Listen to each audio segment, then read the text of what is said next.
Did you ever wonder how hospitals handle fires? Good morning, it's the Prospector Show on Rock 107. Emergency crews were called to Lehigh Valley Hospital just before 10 o'clock last night after a fire broke out in the orthopedic wing. And Cape firefighters from a ton of departments showed up. Hospital staff helped out. First responders evacuated 77 patients, including several that required critical care. Patients were safely transported to other hospitals while crews worked the scene. And thankfully, no serious injuries, nothing reported among patients, staff, or firefighters. Fire officials say the main hospital building was protected by firewalls, but the orthopedic wing suffered heavy damage and maybe a total loss. The cause of the fire is still under investigation. This is a scary situation. It could have been much worse, but thanks to the quick action and work of everybody, people got out safely, so thank you guys very much. Going to be my girls, 32 minutes after 7, 5 degrees, extreme cold watch and warning in Northeast PA. It's cold, just that simple. It's awful. You watch some of it at least, and it should be cold for this. The Winter Olympics are starting. Opening ceremonies tomorrow night, events starting shortly thereafter. And that means it's time for us here on the Prospector Show on Rock 107 to think about Northeast PA Olympic events. We're wondering, what would the NEPA Olympics consist of? What events would there be? Yeah, and you could tell us what you think they should be. We're going to leave it up to you, but I just don't want to hear politics, that's all. Of course. Because I'm sick of it. Settled in. So tell us what events make up the NEPA Olympics. Hit us up, open mic, or on the rock lines, or social media. What are we seeing, hearing, and all that? Ashley from your Facebook, snow scraping endurance. How long can you clean your car before giving up and driving away? So valid. It's pretty good one there. On to the rock lines, Rock 107. Perfect event for the Olympics in NEPA would be 12-ounce curls with a Yingling. The Yingling 12-ounce curl. I love it. Who's this? It's Wayne. That's not a bad idea, Wayne. Love it. Ed from your Twitter, roundabout marathon. Wow, yeah, not bad. And then Danielle from your Instagram, Route 81 merge survival and texting while holding a Dunkin' coffee without spilling a drop. That's a lot there, and it seems dangerous. Please don't try it. Yeah, don't do that. Yeah. On to the rock lines here. We want to know your Northeast PA Olympic events. Rock 107. The kielbasa eating contest and the pierogi eating contest. Rock 107. Hey, Prospector. Hey. I call about the Olympics. They're usually all about the young and the fit. How about one for everybody's grandmother? Pierogi rolling contest. A pierogi rolling contest? Or pierogi making contest. Sure. There's going to be a lot of pierogi, kielbasa, all that. And it's funny because we already have a pierogi contest in Edwardsville that I judged. Mike from your Facebook, a pierogi eating competition. See? There you go. A guy went in and texted in on the rock lines here at Rock 107. Josh says, snowblower startup. You get it on the first pull, you get the gold. Yes. John from our TikTok. I don't even know what this is. How about what is that? Culm dump wakeboarding. Oh, what culm is dumps that? are all, like, so when you drive around Northeast PA and you see all the coal waste in these big piles, that's a culm dump. And wakeboarding on that, I don't know if it'd be fun or not, but it's worth a shot. On to the rock lines, Rock 107. Yeah, I got one. How many relatives can a boss hire? I call it nepotism. I don't know if you've heard that term. Nepotism, yep. So what's your name? I'd rather it not be used, but So you want to hide your identity, huh? where I work, that's one of the big things. You didn't get your job through nepotism, though, right? No, I did not. I got it because I'm a vet and a damn good worker. All right, that's a good reason to get a job there. We're talking about Northeast PA Olympic events, and evidently nepotism's become one of them. Mike has a similar one to what I said. Parallel parking on Pittston Ave. Yeah, tough this time. Torturous. And then Tim just has bar crawl. If you're looking for the Northeast PA Olympic event we can all excel in, you found it. Life's pretty tough right now. There's plenty of bad news, but it's not all bad. It's time for the brighter side of Prospector on Rock 107. Firefighters in Connecticut saved a swan that wandered out onto a river and got frozen in the ice. They melted the ice with warm water, strapped him to an ER stretcher, and lifted it up a hill. The swan was hungry and thirsty, but otherwise okay. It will be released back in the wild as soon as a vet gives the all clear. Thanks. We needed that. The brighter side of Prospector on Rock 107. It's time to have a little fun on the phones. Good morning. I'm Rock 107's Prospector, and on this Thirsty Thursday morning, we're going to be calling a guy named Jay because I got an email from his wife named Melissa who wanted to prank her husband, and she said that Jay'd be dropping off the car at the dealer for service. So I asked if there's anything in the car I could use to prank him. She says she thought there was homemade baby formula in the car, but she's not sure. Look, good on her for making some during the shortage, but it could be bad for her hubby. It's another Prospector prank call on Rock 107. Yeah, hello? Yeah, hi, I'm calling for Jay Valencia. This is him. Jay, listen, this is Rick over at Motors.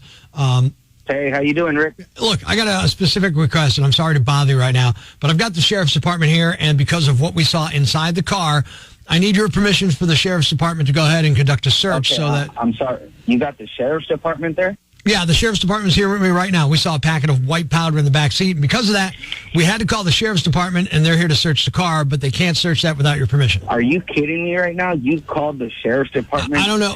Look, if we see something we think is suspicious, we have to report it. Okay, like I said, it's not a big deal. It's standard. We go through this a couple of times a month here, but they do need your permission to go in and search it. I'm sure it's nothing. Do you remember a packet of white powder in the back seat? Yeah, that's formula that my wife makes for my daughter. Wait, your wife makes formula for what? For my daughter.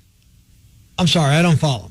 It's kid formula. It's powdered milk for my daughter. Okay, look, don't get worked up unless there's something else that you'd be nervous about being in the car. It's a pretty standard thing. Well, so you just say, yeah, go ahead and search the car, and then they'll go ahead and they'll search it front to back, and then when they clear the car, we're good to go, and then you can pick up the car. This is ridiculous. You guys called the sheriff's department over baby formula. Well, look, how do I know it's baby formula? Okay, I'm looking through the window. I see a packet of white powder. I mean, it's pretty suspicious, right? But that's my baby formula. How would I know that? Because it's in a sandwich bag. You're not going to carry drugs.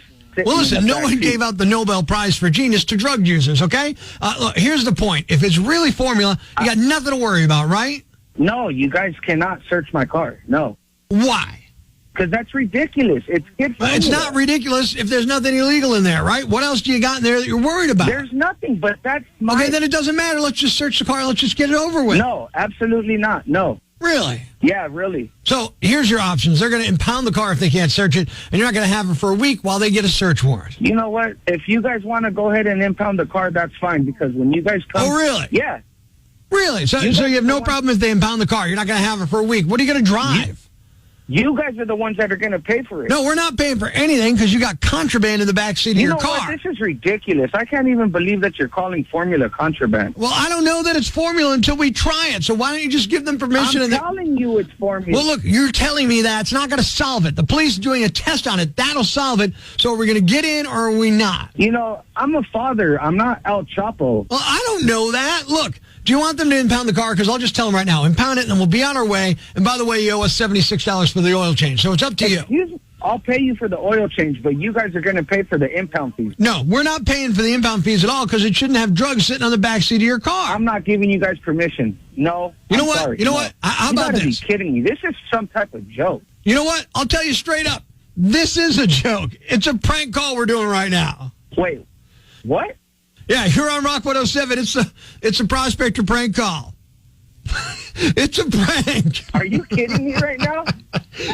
Yeah, your wife. Oh, my God. Your wife told us she'd be driving the vehicle off, and I asked her if there was something in the car that should be considered. And she's like, I think we have baby formula in a baggie, but she didn't even know if it was in the car right now. It might not even be in the back seat, dude. Oh, my God. I was literally furious over here. Well, look, it's good to know at least you're not El Chapo, right? That's a good thing. Now we know.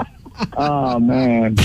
Alarm clock, kid throwing up, dog standing on your chest like it owes you something or you owe it something. Yeah, it's Prospector Show here on Rock 107. And Kate, apparently the new worst answer is, sir, there's a fire. Please tie the back of your robe and follow me to the glowing exit sign. That happened last night at Lehigh Valley Hospital, Dixon City. Fire breaks out. Everyone's fine. No injuries. But emotionally, that's a rough night. Nothing humbles a grown adult faster than being woken up in a hospital bed by a guy going, this is not a drill, while you're wearing a gown that's really less of a garment and more of tissue paper that's going to fall apart in a mild breeze. And that's the thing. Nobody was hurt. Nobody hurt physically.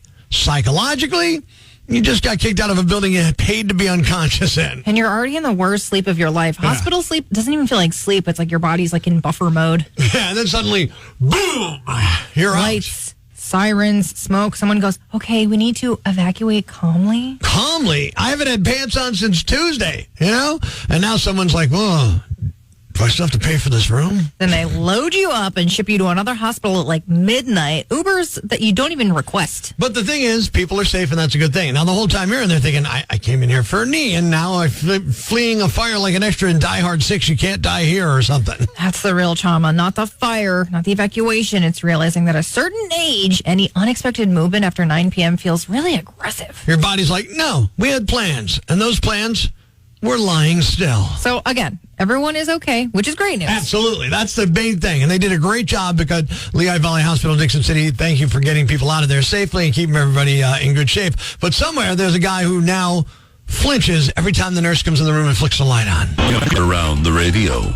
It's now time to announce the winner of Prospector's Jam Bag of the Day, as decided by you at rock107.com. We uncover the most baffling, ridiculous, pathetic, cockeyed, laughable, preposterous blunders in the world of misdeeds. Nominee number 1. The only way this could be more on brand is if it happened on the 4th of July. A cop named America hitched a ride in the bed of a Ford pickup truck to catch a thief over the weekend. It happened Saturday in Washington, just north of Seattle, in a town called Linwood. Police didn't mention his first name, just Officer Merica, M-E-R-I-C-A, spotted a bike thief and chased after the guy, but couldn't catch up on foot. Luckily, a random person in an old Ford pickup saw it happening. They pulled over and let Officer Merica hop on the back bumper. They chased the guy down together. It turned out he had several outstanding warrants. Linwood police shared chest cam footage on Facebook. It's not clear if it's a nod to his name or not, but they set it to Fortunate Son by CCR. Nominee number 2. Because when winter fights back, some people respond with fire. Authorities say a Massachusetts man was trying to melt the ice off his roof using a blowtorch and accidentally ignited his home. Flames spread quickly, prompting a rapid response from local firefighters. Crews were able to knock down the fire before it caused further damage, but the home suffered significant fire damage and several residents were displaced. No serious injuries were reported. Fire officials confirmed the blaze was accidental and started during the ice removal attempt. They're reminding homeowners that using open flames on roofs, especially in winter, can be extremely dangerous. And the winner is the homeowner who accidentally set his house on fire while trying to melt ice with a blowtorch. You're the Yam Bag of the Day, and we'll move on to Friday's Yam Bag of the Week competition. Keep it here for all the nominees for Prospector's Yam Bag of the Week, Friday morning on Rock 107. iPhone. Subscribe to the podcast on Apple Podcasts, Google Podcasts, Spotify, Stitcher Radio, or wherever you get your podcasts so you never miss Prospector's Prime Cuts.